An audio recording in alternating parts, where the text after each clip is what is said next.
Good evening, and thanks for joining us for KREM 2 News 10 at 10, where we give you more news in less time. I'm Janelle Finch. Mark Hanrahan is off tonight. Let's get started. New tonight, Planned Parenthood says it's clearing up confusion and launching a billboard campaign across Idaho to let women know they still have access to abortions in other states.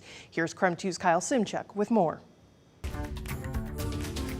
Pink billboards like these will soon be popping up across North Idaho, reminding women they still have access to abortion services in Washington and Oregon.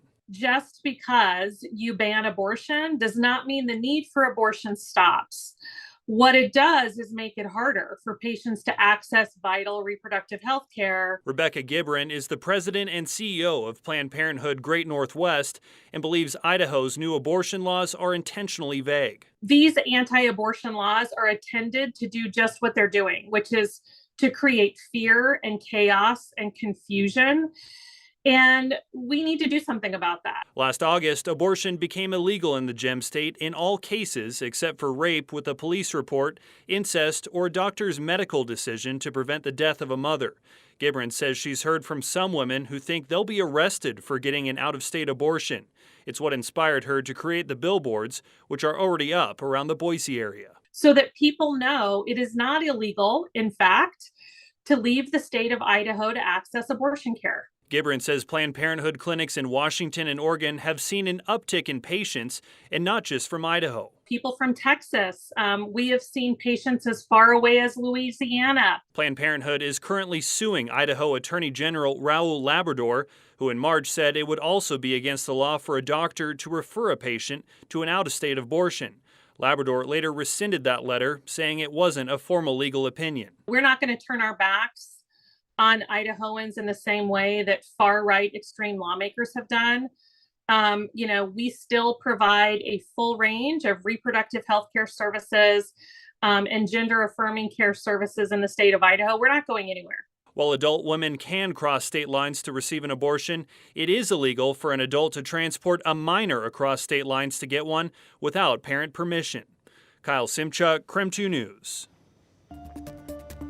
After multiple delays, Splashdown Water Park in Spokane Valley says it will be open tomorrow from 11 to 7. In a Facebook post today, they explained some of the difficulties they've had, including insurance coverage and equipment failures. I spoke with management yesterday. The owner apologized for the delays and hopes people will support the park once it reopens. Tickets are set to range from $15 to $20 per person, with discounts at certain times.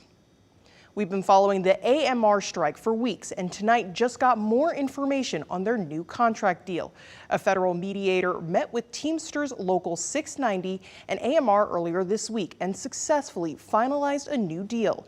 We spoke to a union representative for AMR employees who told us the company accepted a final agreement to increase wages over the next 3 years. The increases could range from 37% to 43%. The rep shared this is the highest negotiation in with AMR in history. The ambulance service workers will receive back pay from July 1st to the present date after it's signed. The rep says that should happen sometime in the next week.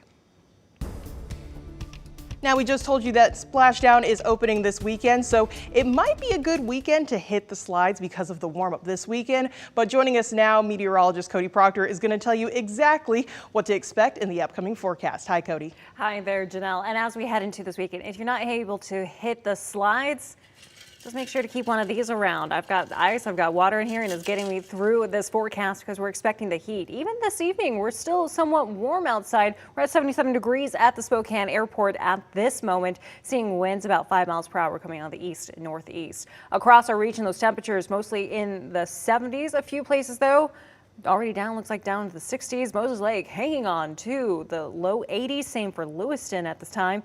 However, we're keeping track of this low pressure system right here. That could be bringing us some changes into our forecast as we head into your weekend. We might even be seeing some slight chances for some thunderstorms between Saturday and Sunday. Might see some breezy to gusty conditions. Hour by hour, look to see those temperatures drop down tomorrow morning. And then as we head into the next 3 days, the hottest day looks to be tomorrow. But those temperatures, the rest, looking to stay on trend for us.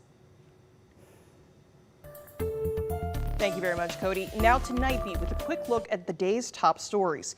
New details tonight about a former mechanic at the Geiger Correction Center accused of stealing equipment from the jail. Today, 42-year-old Richard Passmore faced a Spokane judge. According to the Spokane County Sheriff's Office, they've recovered an estimated $25,000 worth of stolen tools and equipment that belonged to the jail at Passmore's home.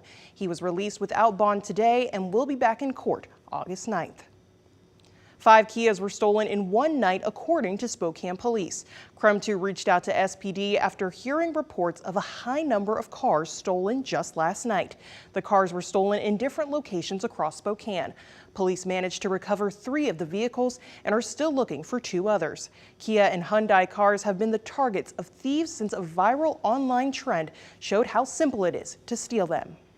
Yeah, it's really easy. And the worst part about everything is that it's really popular on TikTok. There's videos going around on how to do this. The problem stems from the car's key. Experts say Kias and Hyundais don't have engine immobilizers, electronic security devices that keep the car from starting without the right key. And right now there is a class action lawsuit against the 2 automakers for this very reason. Police have filed a new case in the disappearance of Michael Vaughn.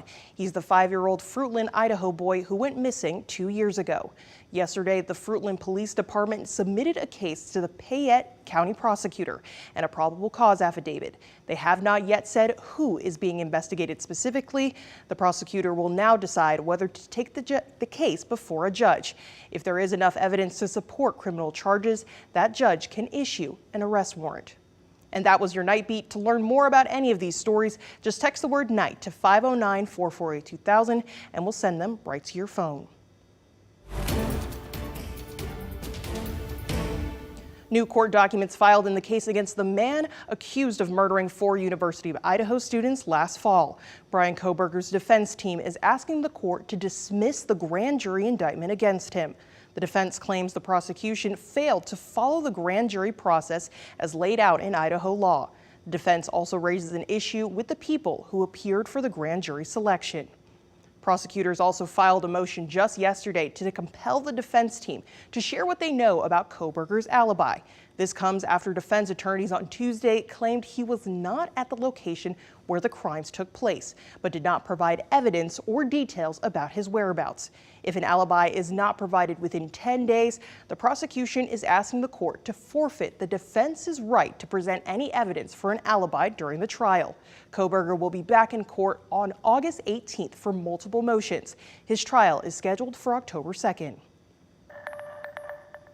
Perfect Pals in Arlington, Washington takes in unwanted cats from around the U.S., hoping to prevent cats from being euthanized. The cats come from shelters and owners who simply can't or won't care for their special needs.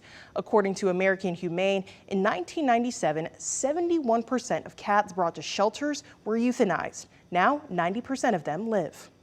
So when you take euthanasia off the table, then you're really taking a look at what can we do to get these cats healthier. Last year, Perfect Pals took in 130 cats that would likely have been put down from the Everett Animal Shelter. In national headlines tonight, a 14-year-old Arizona girl who went missing in 2019 has been found safe in Montana. Alicia Navarro went missing from Glendale, Arizona in 2019.